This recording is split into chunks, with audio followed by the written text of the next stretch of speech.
Le piccole imprese venete investono meno sul lungo periodo. Costa quasi il doppio andare a chiedere denaro alle banche per le nostre imprese, a differenza invece dell'industria che costa molto meno e sono più facilitate. Secondo un'analisi di Confartigianato Imprese Veneto, il calo del credito alle piccole e medie imprese, pari a meno 5,5%, e l'aumento della liquidità sui conti correnti indicano una crescente prudenza legata all'incertezza economica e geopolitica.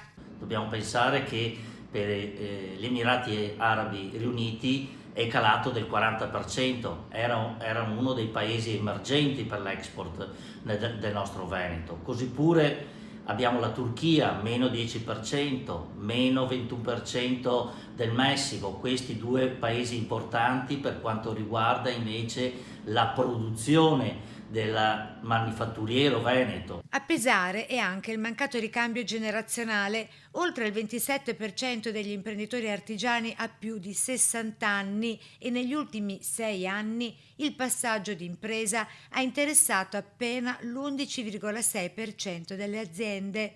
Purtroppo solamente l'8% riesce ad avere il cambio generazionale e anche questo crea difficoltà per quanto riguarda la continuità, la crescita delle imprese. Una situazione che rende più difficile programmare investimenti destinati a produrre risultati nel lungo periodo.